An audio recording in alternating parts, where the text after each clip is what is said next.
The morning sun filtered through the tall windows of Kensington Palace as Prince William sat in his study, reviewing the day's schedule. His phone buzzed with the usual messages from his private secretary, but one notification made him pause. It was from his father's office at Buckingham Palace, marked urgent. William had always known this day would come, but nothing could have prepared him for the weight of reality settling on his shoulders. King Charles had been battling his illness with the same quiet dignity he brought to everything else, but the doctors had been clear about the timeline.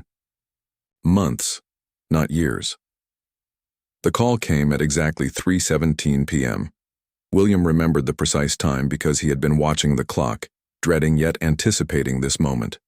His father's voice was calm, measured, the same tone he used during state meetings. "William, I need you to come to Windsor immediately. There are things we must discuss." The drive to Windsor Castle felt longer than usual, even though William had made this journey countless times. The familiar countryside blurred past his window as his mind raced with possibilities. What final arrangements needed to be made? What state secrets would be passed down? What burdens would now become his to bear? Charles was waiting in the Oak Room, the same place where they had shared so many private conversations over the years. But today felt different. The king looked frail, his usually impeccable posture slightly stooped. Yet his eyes held a clarity that William found both comforting and unsettling. "Sit down." "My son," Charles said, gesturing to the chair across from him. "What I'm about to share with you will challenge everything you think you know about our family and the crown." William settled into the familiar leather chair, the same one he had occupied as a child when his father would tell him stories about their ancestors. But this wasn't going to be a story about the past. This was about the future, and the weight of it pressed down on William's chest like a physical force. Charles reached for a leather portfolio on the side table, his hands trembling slightly. Inside were documents that William had never seen before, sealed with the royal crest but bearing dates that didn't make sense. Some were recent, others decades old. "The burden of kingship," Charles began slowly, "is not just about ceremonies and state functions. There are responsibilities that the public never sees. Decisions that affect not just our nation but the very fabric of the Commonwealth. And there are secrets, William. Secrets that each monarch must carry." William felt his mouth go dry. He had always understood that there would be classified information, state secrets that came with the territory. But something in his father's tone suggested this was different, more personal, more profound. Charles opened the first document, and William saw his own name written in official script alongside words that made no sense in context. Medical records, financial arrangements, legal documents that seemed to contradict everything he had been told about royal protocol.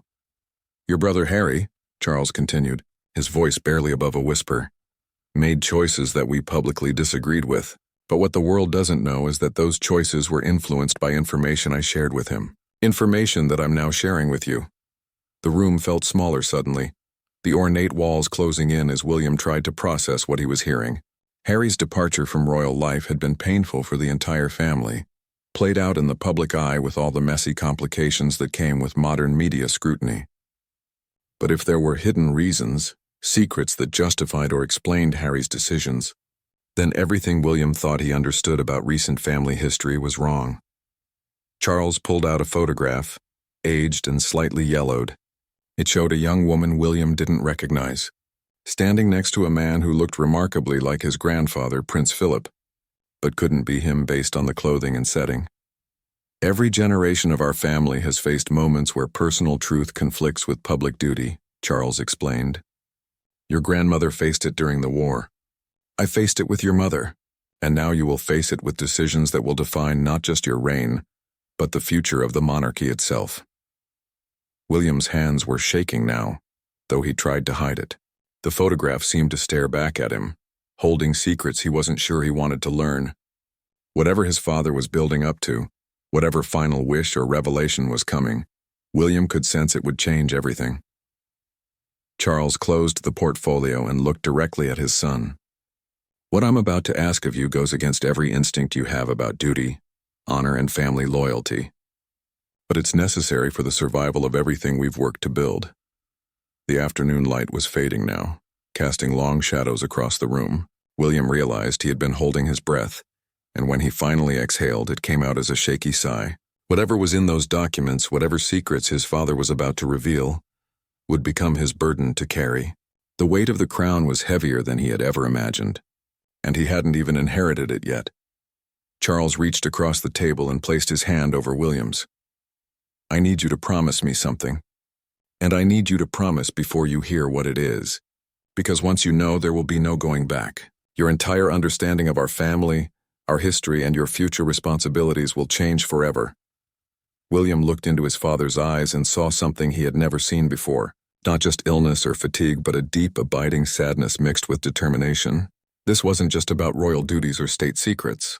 This was about family, about truth, about decisions that would echo through generations. "I promise, Father," William said, his voice steadier than he felt. "Whatever it is, I promise." Charles nodded slowly, then opened the portfolio again. "Then let me tell you about the choice you'll have to make, and why everything you've believed about your destiny may be wrong." Charles opened the portfolio to reveal a document that made William's blood run cold. It was a birth certificate, but not one he had ever seen. The name on it was familiar, yet completely wrong. According to this official document, Prince William Arthur Philip Louis was not actually born on June 21, 1982. The date shown was 3 months earlier, and the location was not St. Mary's Hospital in London, but a private clinic in Scotland. "This doesn't make sense," William whispered, his voice barely audible. "This has to be some kind of mistake." Charles shook his head slowly. "It's not a mistake, my son. It's the truth that we've hidden from the world and from you for over 40 years. You were born prematurely, during a time when your mother and I were facing a crisis that threatened to destroy the monarchy." William's mind raced as he tried to understand the implications. If this birth certificate was real, then everything about his early life was built on carefully constructed lies. The public celebrations, the official announcements, the photographs of him as a newborn, all of it was staged months after his actual birth. "Your mother was terrified," Charles continued, his voice thick with emotion. "Not just about your early arrival, but about what the doctors told us. You were so small, so fragile. They weren't sure you would survive those first few weeks. Diana couldn't bear the thought of the public watching and waiting, wondering if the future king would live or die." The room felt like it was spinning. William gripped the arms of his chair, trying to anchor himself to something solid as his father continued to dismantle everything he thought he knew about his life.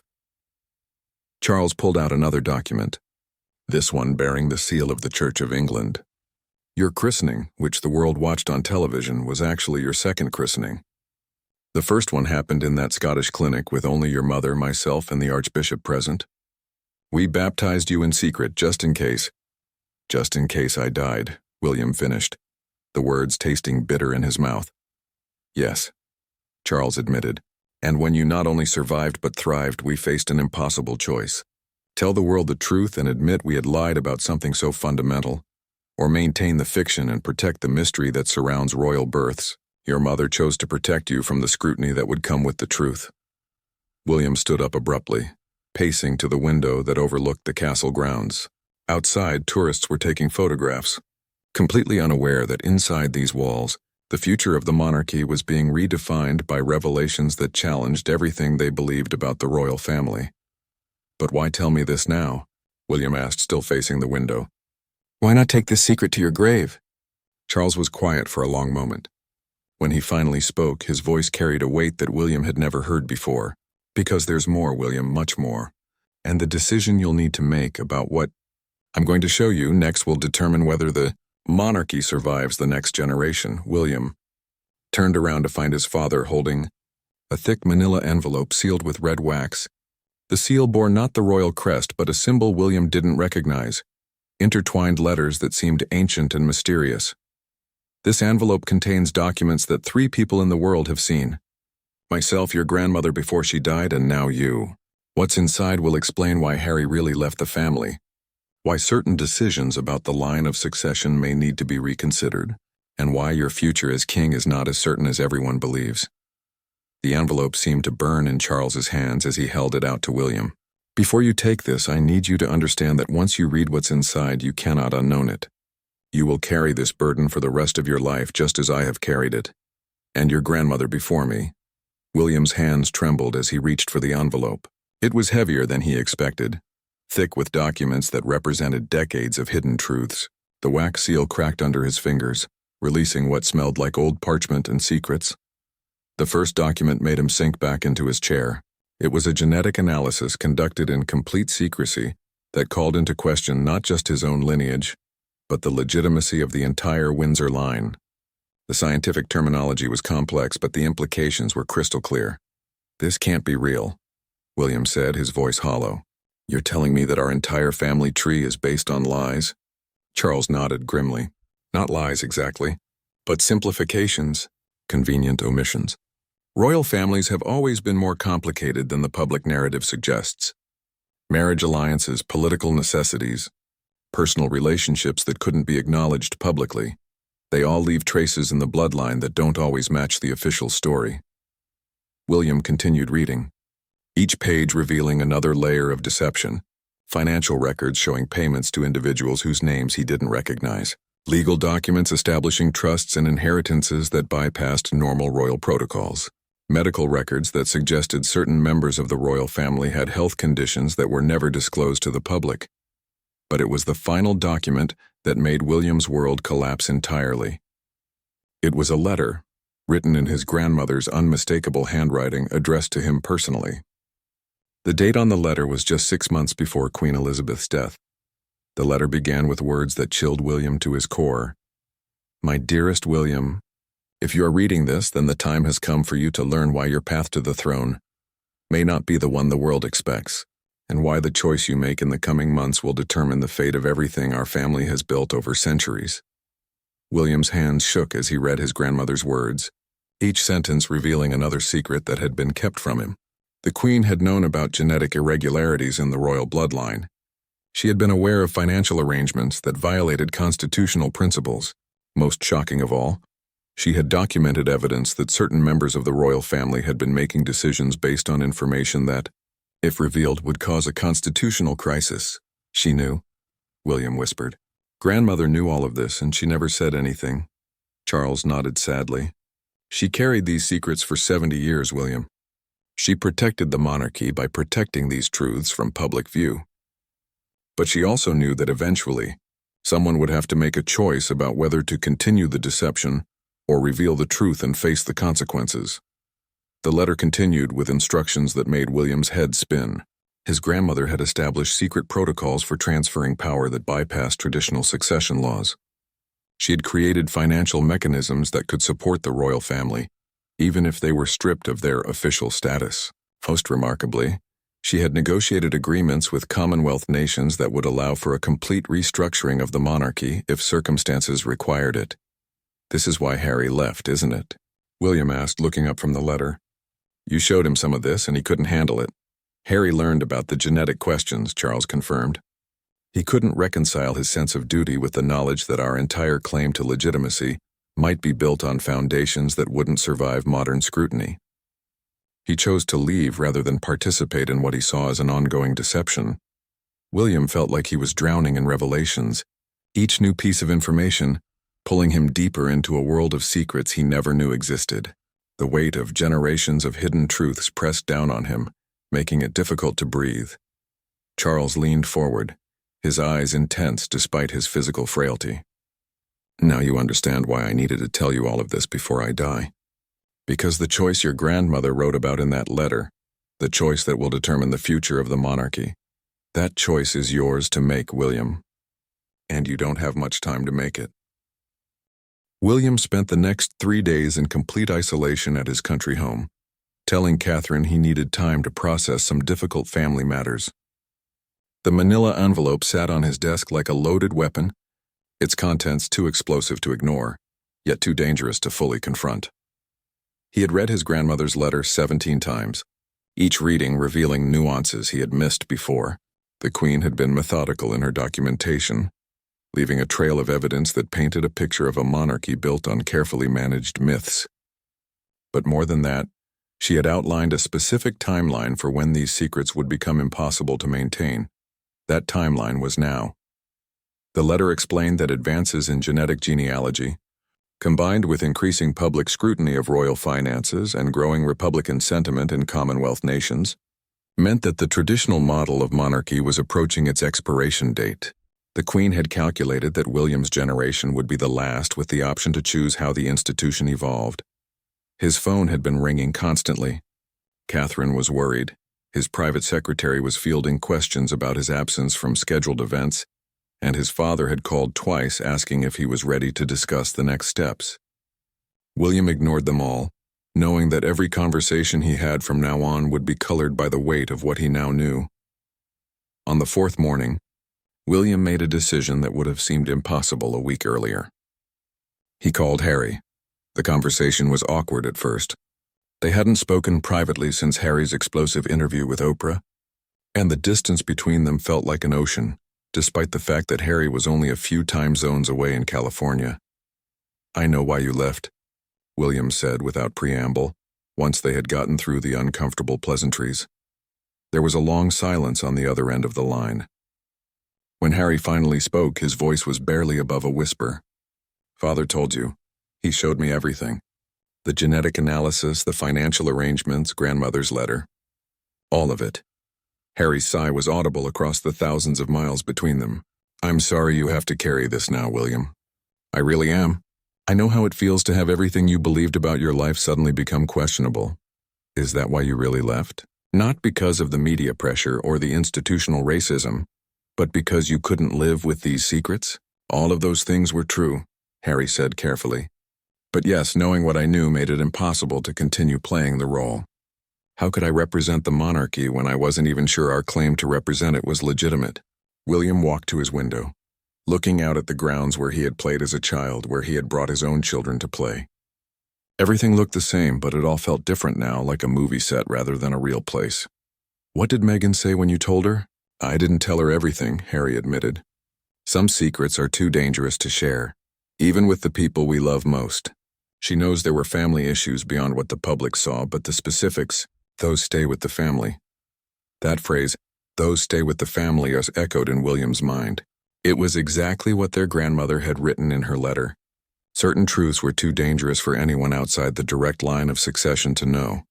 "Father wants me to make a choice," William said, "but I don't understand what the options actually are." Harry was quiet for a moment. "There are 3 paths as I understand it.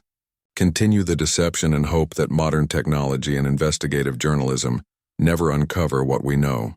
Reveal the truth gradually and try to manage the constitutional crisis that follows, or what? Or implement grandmother's exit strategy." William felt his blood run cold. "What exit strategy? You haven't read all the documents yet, have you?" Harry asked. "There's one more envelope, William. One that Father probably hasn't shown you yet, because once you see it, there's no going back." That evening, William returned to Windsor Castle. Charles was waiting in the same room where their conversation had begun, but now there were additional materials laid out on the table. Legal documents, financial statements, and yes, another sealed envelope. "Harry called you," Charles said. It wasn't a question. "He told me about the exit strategy." Charles nodded slowly. "Your grandmother was a remarkable woman, William. She understood that institutions must evolve or die. She spent the last decade of her life creating options for this family that no one else has ever considered." The new envelope contained documents that made William question everything. He thought he knew about royal wealth and power. His grandmother had been quietly transferring assets, establishing trusts, and creating legal frameworks that would allow the royal family to maintain their lifestyle and influence, even if they were no longer officially royal. The exit strategy was breathtaking in its scope and audacity. Rather than waiting for the monarchy to be abolished by political pressure or scandal, the plan called for a voluntary transition to a new model. The royal family would retain their historic properties and much of their wealth through carefully structured private ownership. They would continue their charitable work and public service, but without the constitutional complications that came with hereditary political power. She calculated that if we managed the transition ourselves, we could control the narrative, and Charles explained. Instead of being forced out by scandal or political change, we would be seen as modernizing, as adapting to contemporary democratic values. William studied the financial projections. Even without government funding, the family would remain extraordinarily wealthy. The properties alone were worth billions, and the trust structures his grandmother had established would generate income for generations. But this would mean giving up the throne, William said. Actually, formally giving it up. Yes, Charles confirmed. It would mean acknowledging that hereditary monarchy is incompatible with modern democratic principles, and transitioning to a new model where our family's service is based on choice rather than birthright. The documents outlined a timeline for implementation. If the decision was made, it would take approximately 2 years to complete the transition. During that time, constitutional changes would need to be negotiated with Parliament and Commonwealth nations. Public opinion would need to be carefully managed through strategic communications. Alternative governmental structures would need to be established. And if we don't choose this path? William asked. Charles's expression was grim. Then we hope that the secrets stay secret, that genetic genealogy doesn't advance to the point where our bloodline questions become public knowledge, and that the financial irregularities your grandmother documented never come to light. We hope, William. And hope is not a strategy. William realized that his father was asking him to make a decision that would echo through history, not just whether to reveal family secrets or maintain family lies, but whether to fundamentally reimagine what it meant to be royal in the 21st century. How long do I have to decide? According to your grandmother's calculations, about 6 months. After that, external pressures will make the choice for us. William looked around the room where kings had made decisions for centuries. Soon he might be the last king to sit in this chair, the last to carry the weight of a crown that had defined his family for over 1,000 years. The irony wasn't lost on him. His whole life had been preparation for becoming king, and now his most important royal decision might be whether to remain royal at all. William knew he couldn't make this decision alone, but he also couldn't risk sharing the full truth with anyone outside the immediate family. The weight of the secret was crushing, made worse by the fact that he had to maintain his normal royal duties while wrestling with questions that challenged the very foundation of his existence. Catherine noticed the change immediately. After 15 years together, she could read his moods better than anyone, and she knew when something was seriously wrong. William found himself lying to her for the first time in their marriage, claiming he was dealing with complicated issues related to his father's illness and the transition of royal duties. The lies felt like poison in his mouth, but the alternative was impossible. How could he tell the woman he loved that their children's future, their entire way of life, might be built on deceptions that stretched back generations? How could he explain that he was considering giving up the throne that their son George was destined to inherit? Charles's condition was deteriorating more rapidly than the public knew. The official updates spoke of his gradual recovery and continued treatment. But privately, the doctors were clear that he had weeks, not months. This urgency added another layer of pressure to William's decision. If he was going to choose the exit strategy, the process needed to begin before his father died, and William automatically became king. Once he was crowned, the constitutional implications of abdication would become exponentially more complicated. The window for implementing his grandmother's plan was closing fast. William decided he needed to understand the full scope of what his grandmother had discovered. The genetic analysis was particularly troubling, suggesting that certain bloodline claims that formed the basis of royal legitimacy were questionable at best. But he needed to know how questionable and what the implications would be if this information ever became public. He arranged a private meeting with Dr. Sarah Chen, a geneticist who had worked on the original analysis but had been sworn to absolute secrecy. Dr. Chen met him at a private clinic in London, away from any location that might be monitored by royal security or the media. Your grandmother was very thorough in her investigation, Dr. Chen explained, pulling up files on a secure computer. The questions she raised about bloodline authenticity aren't unique to your family. Most European royal houses have similar irregularities if you dig deep enough into their genetic history. William studied the charts and graphs that mapped his family's DNA against historical claims. The picture that emerged was complex and nuanced, but troubling. While there was no evidence of outright fraud, there were enough anomalies to raise serious questions about some of the genealogical claims that formed the basis of royal succession. The problem isn't that your family's bloodline is illegitimate, Dr. Chen continued. The problem is that the concept of bloodline legitimacy itself is scientifically and ethically questionable. Your grandmother understood that if this analysis ever became public, it wouldn't just challenge your family's right to rule, it would challenge the entire concept of hereditary power. This was the heart of the dilemma William faced. The secrets weren't just about his family, they were about the fundamental logic of monarchy itself. His grandmother hadn't just discovered embarrassing family history.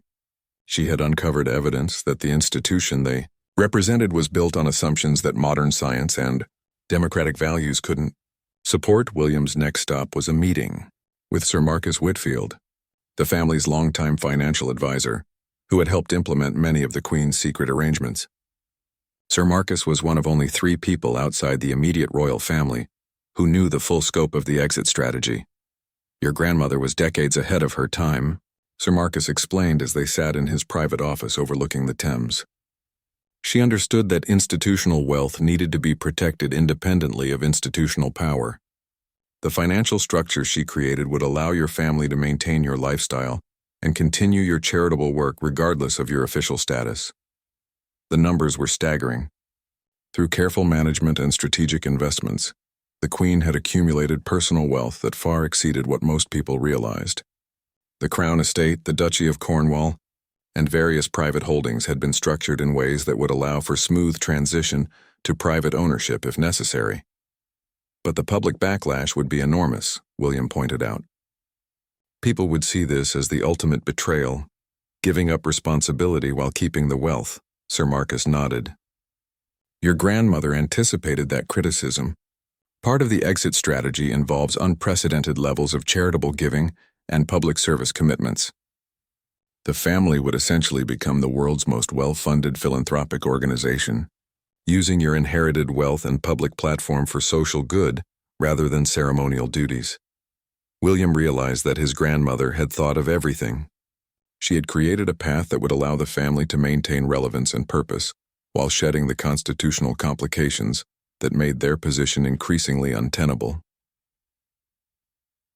That evening, William had dinner with his children, watching George, Charlotte, and Louis laugh and play without any awareness of the decision that would reshape their entire future.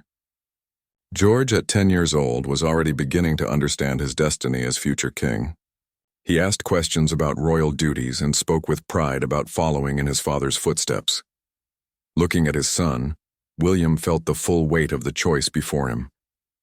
If he chose the exit strategy, George would never be king, but he would also never carry the burden of secrets that William now carried. He would grow up in a world where his family's service was based on choice rather than obligation, where their worth was measured by their contributions rather than their bloodline. Catherine found William in his study late that night, staring at documents he quickly closed when she entered. "You're scaring me, William," she said quietly. "Whatever this is about, we can face it together. We always have."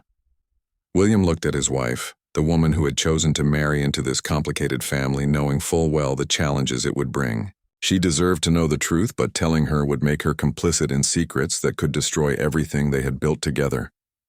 "If I asked you to trust me on something enormous, something that would change our entire life, would you?" he asked. Catherine sat down across from him, her expression serious but loving. "Of course. But William, you're talking about changing our entire life. That affects me too. It affects our children. Whatever decision you're facing, I should be part of it." William realized she was right. The exit strategy wasn't just about him giving up the throne. It was about their family choosing a completely different path. Catherine had a right to know what that path might involve, even if he couldn't share all the reasons behind it. "What if I told you that there was a way for our family to continue serving the public, to continue making a positive impact on the world, but without the constitutional complications and public scrutiny that come with being royal?" he asked carefully. Catherine studied his face, reading between the lines. "You're talking about giving up the throne. I'm talking about evolving our role, moving from hereditary obligation to chosen service. And the reason you can't tell me why this is necessary?" William met her eyes. "Because some secrets are too dangerous to share, even with the people we love most."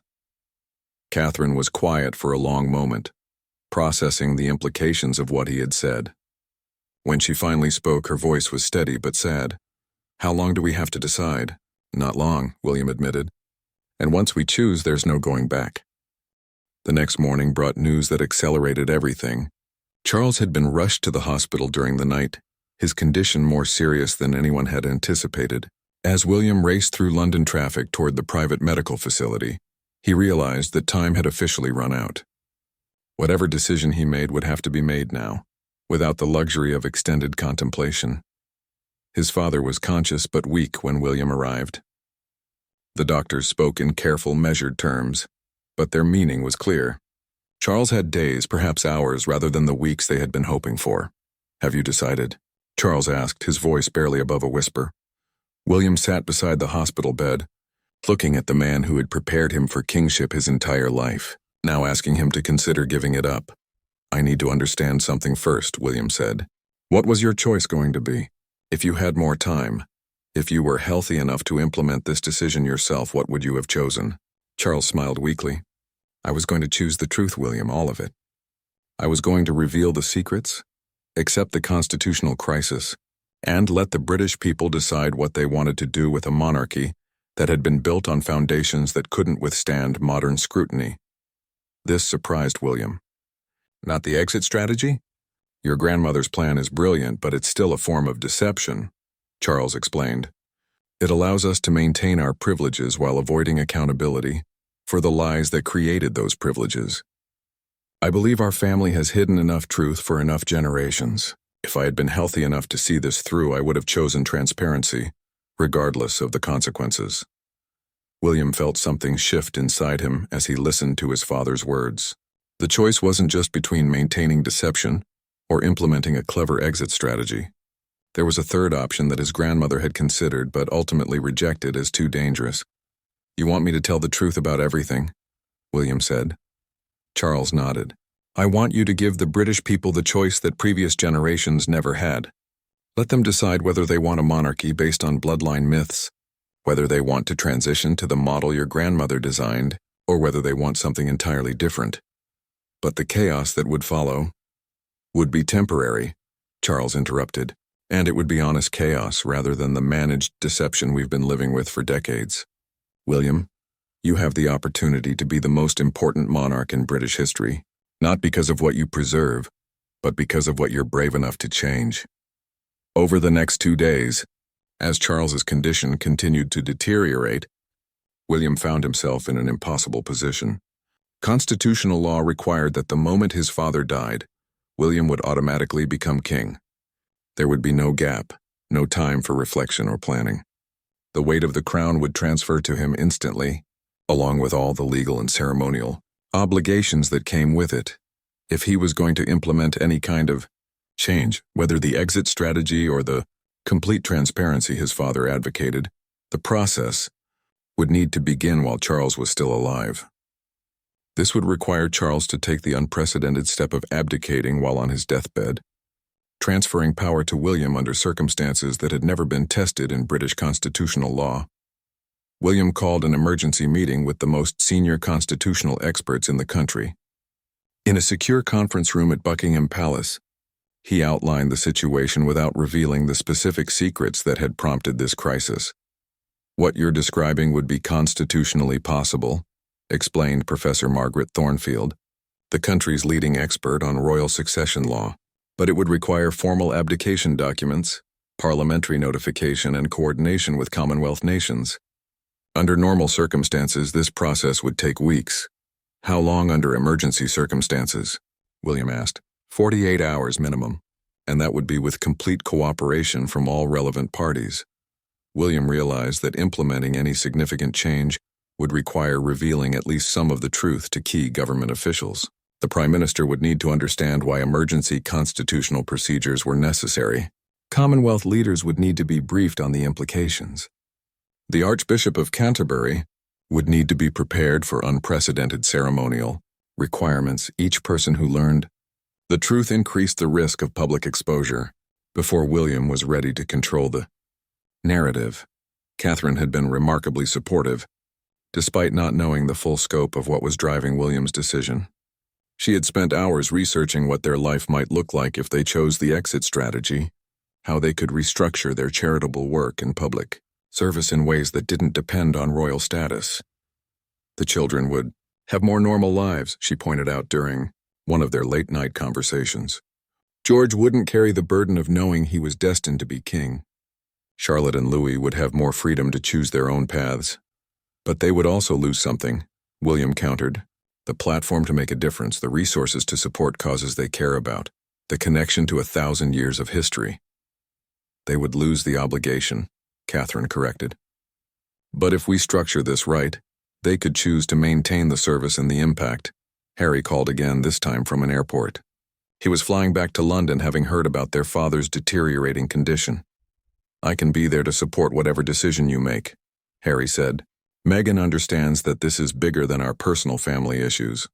Are you prepared for the possibility that everything comes out? William asked.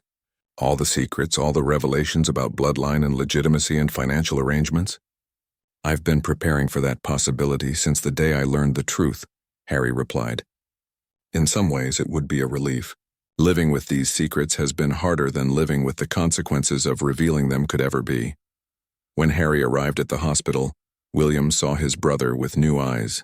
The man who had been criticized for abandoning his royal duties had actually been the first to grapple honestly with the contradictions that William was now facing.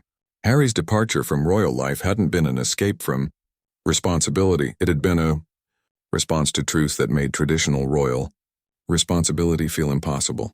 The brothers sat together beside their father's bed, Charles drifting in and out of consciousness but still lucid enough to understand the gravity of what was happening. Whatever you choose, Charles whispered to William during one of his more alert moments, choose it together.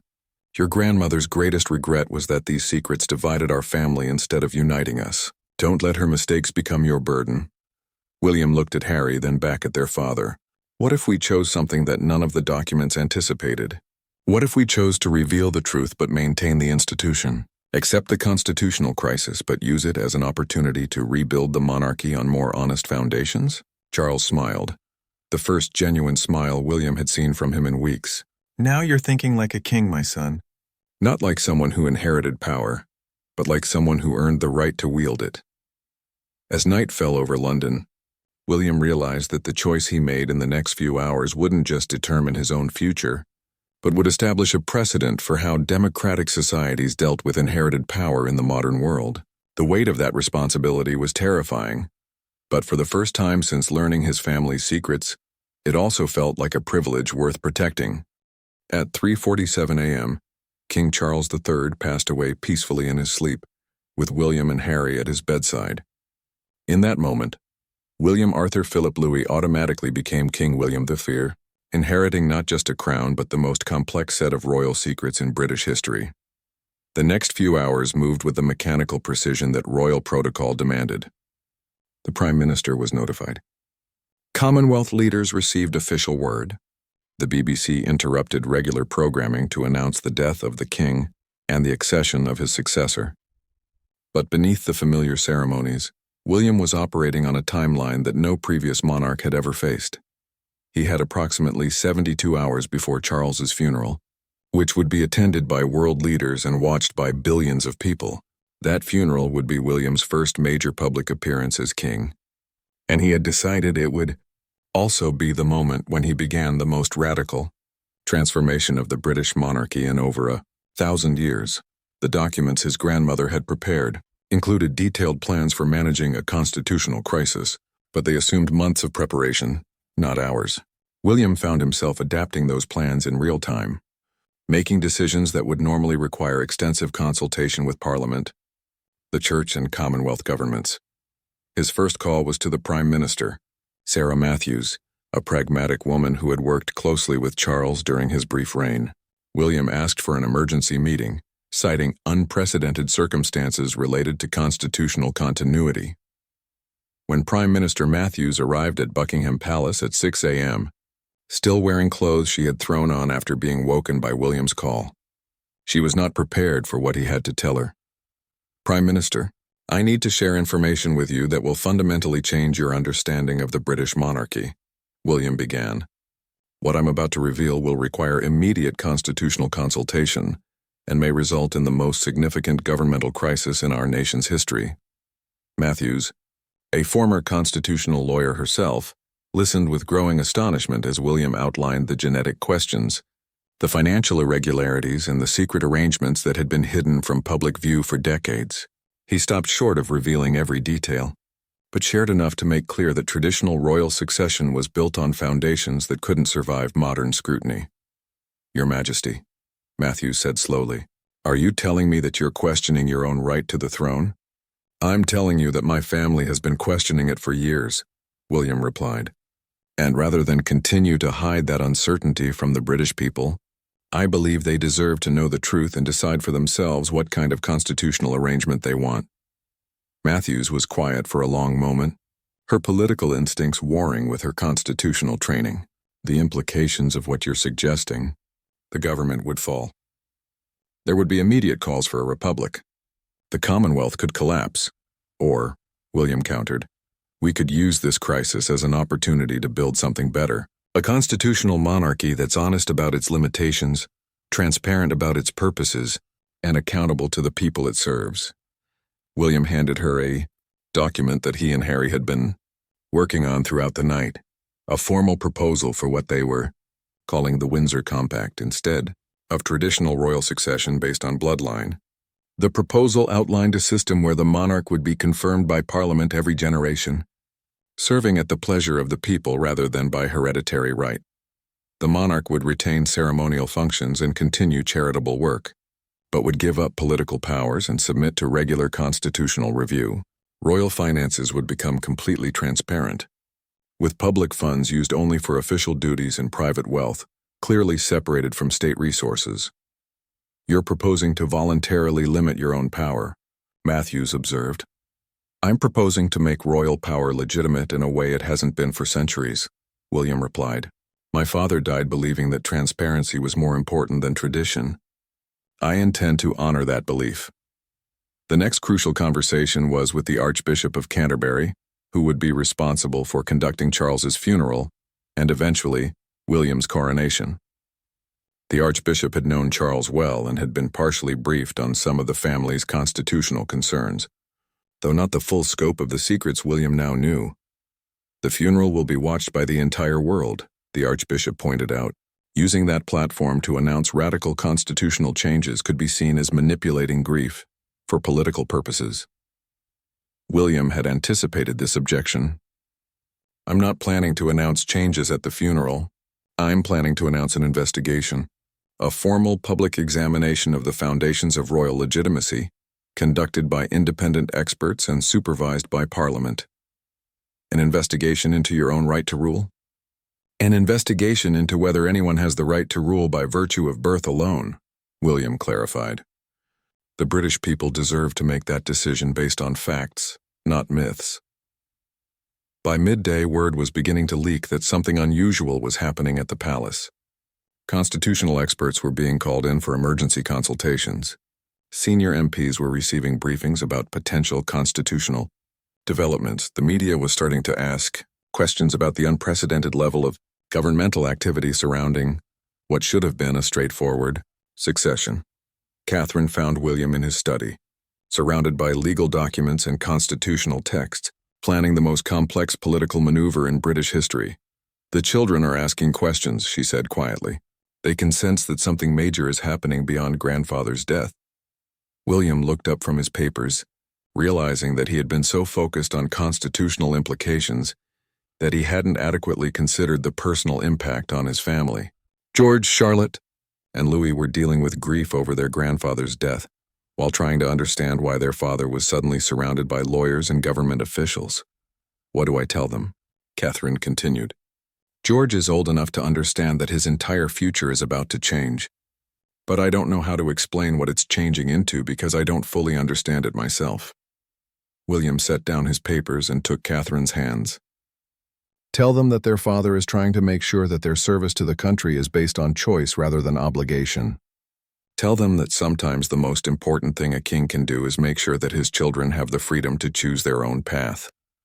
And if this fails, if Parliament rejects your proposal, if the investigation reveals things that destroy public confidence in the monarchy entirely, then we implement grandmother's exit strategy," William said. "We maintain our ability to serve the public good, but we do it as private citizens rather than public officials. That evening, Harry made a decision that surprised everyone. He issued a public statement announcing his return to royal duties, effective immediately. The statement was carefully worded, but it sent a clear message that the brothers were united in facing whatever challenges lay ahead. Prince Harry's return to royal service at this moment is unprecedented. Constitutional expert Professor Thornfield told the BBC. It suggests that the new king is planning something that requires the full support of the royal family. William spent his last night before the funeral reviewing his grandmother's letter one final time. Her words seemed prophetic now. The choice you make will determine whether the monarchy survives by adapting or dies by refusing to change. But remember, my dear William, that survival without honor is not survival at all. Better to risk everything for truth than to maintain everything through deception. As dawn broke over London, William realized that his father's final wish hadn't been for him to preserve the monarchy as it was, but to transform it into something worthy of preservation. The speech he would give after the funeral wouldn't just announce an investigation into royal legitimacy. It would be the first step toward the most democratic monarchy in history, or toward the dignified end of monarchical government entirely. Either way, it would be honest. And after generations of royal secrets, honesty felt like the most radical choice of all. The funeral of King Charles III was attended by representatives from 54 Commonwealth nations and watched by an estimated 2.3 billion people worldwide. As William walked behind his father's coffin through the streets of London, he carried with him the weight of secrets that had shaped his family for generations, and the knowledge that this would be the last royal funeral conducted under the traditional constitutional arrangements that had governed Britain for centuries. The service itself was dignified and moving, focusing on Charles's dedication to environmental causes and his brief but impactful reign. William delivered a eulogy that honored his father's memory while hinting at the changes to come. My father believed that institutions must evolve to remain relevant. William said to the congregation that included presidents, prime ministers, and royalty from around the world. He taught me that the greatest service we can provide to the people we serve is the courage to question whether our service is truly serving their needs. After the funeral, William returned to Buckingham Palace for what would be the most important speech of his life. The major television networks had been told to expect significant constitutional announcements, and speculation had been building throughout the day about what the new king might reveal. At 8 p.m., William addressed the nation from the same room where his grandmother had delivered her most important speeches during her 70-year reign. But unlike those previous addresses, this one would fundamentally challenge the assumptions underlying the very office from which he spoke. My fellow citizens of the United Kingdom and the Commonwealth, William began, I speak to you tonight not as someone who inherited the right to rule, but as someone who inherited the responsibility to serve. And that responsibility compels me to share with you truths that have been hidden for too long. William's opening words immediately signaled that this would be unlike any royal address in history. He continued with carefully chosen language that revealed the existence of serious questions about royal legitimacy without providing details that could cause immediate constitutional chaos. Recent discoveries in our family's archives have raised fundamental questions about the foundations upon which monarchical authority rests. Rather than continuing to hide these uncertainties from the people we serve, I believe you deserve to know the truth and to decide for yourselves what kind of constitutional arrangement best serves our nation's future. William announced the formation of an independent Constitutional Review Commission comprising constitutional lawyers, historians, geneticists, and elected representatives from across the political spectrum. This commission would have unprecedented access to royal archives, financial records, and historical documents that had never been subject to public scrutiny. I am instructing this commission to investigate every aspect of royal legitimacy, William continued. Bloodline claims, financial arrangements, constitutional authorities, and historical precedents. Nothing will be hidden. Nothing will be protected, and no conclusions will be predetermined. The speech then took an even more radical turn. William announced that he was voluntarily suspending several traditional royal prerogatives, including the power to dissolve Parliament, the authority to refuse royal assent to legislation, and the right to conduct private meetings with government ministers without official records. These powers may have been appropriate in previous centuries, William explained, but they are incompatible with modern democratic governance. I am returning these authorities to Parliament, where they belong in a truly democratic society. Most significantly, William announced that following the Commission's investigation, he would submit to a parliamentary vote of confidence.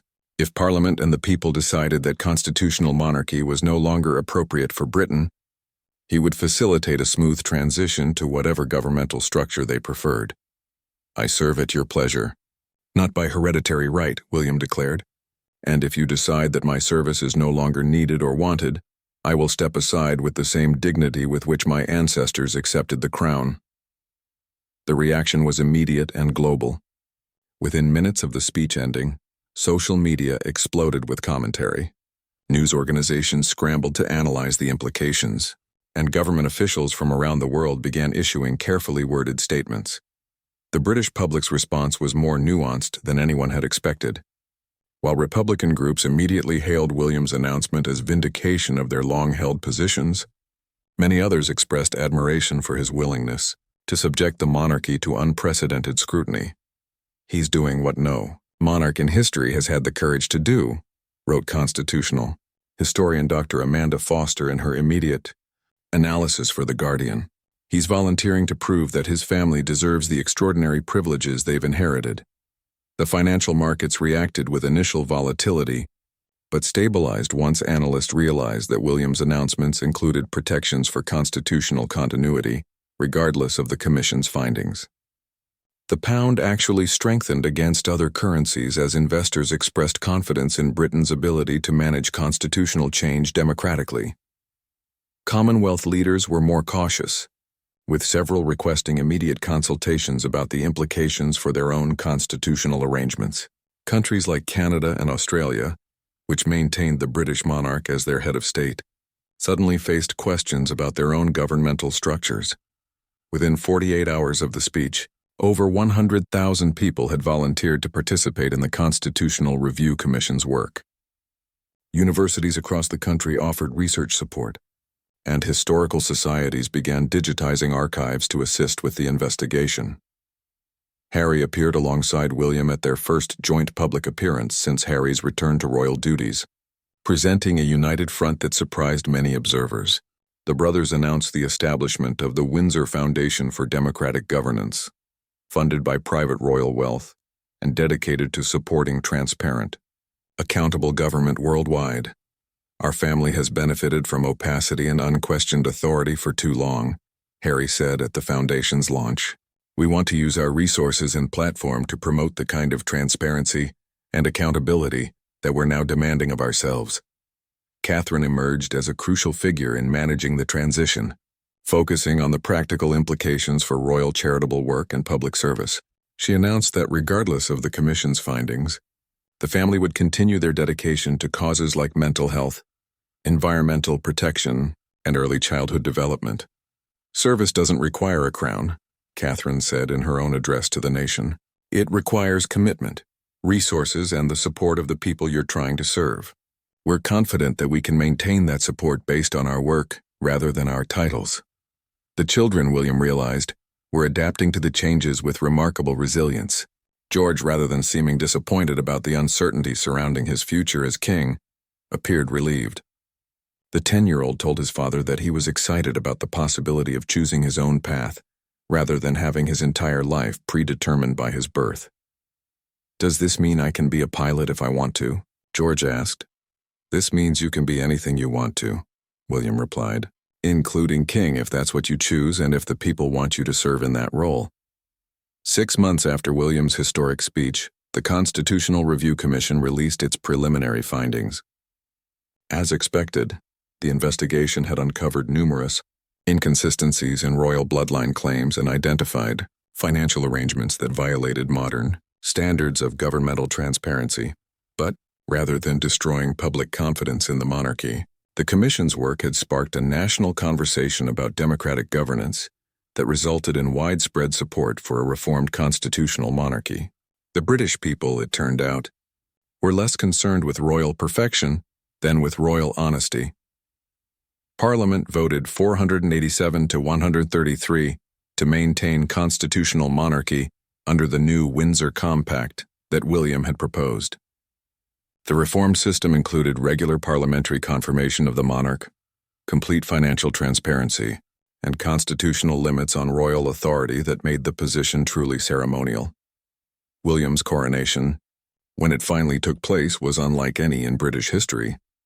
Rather than being crowned by hereditary right, he was confirmed by parliamentary vote and sworn to uphold democratic principles above traditional royal prerogatives. "I serve not because of who my ancestors were," William said in his coronation oath, "but because of who the British people have chosen me to be." The transformation wasn't without challenges. Some traditional monarchists felt betrayed by William's reforms, and several Commonwealth nations chose to become republics rather than adapt to the new model. But the majority of observers, both domestic and international, praised Britain for finding a way to preserve valuable traditions while adapting to contemporary democratic values. Harry, who had never expected to return to royal life, found himself playing a crucial role in the reformed monarchy. His experience living outside the institution gave him unique insights into how royal service could be restructured to focus on impact rather than ceremony.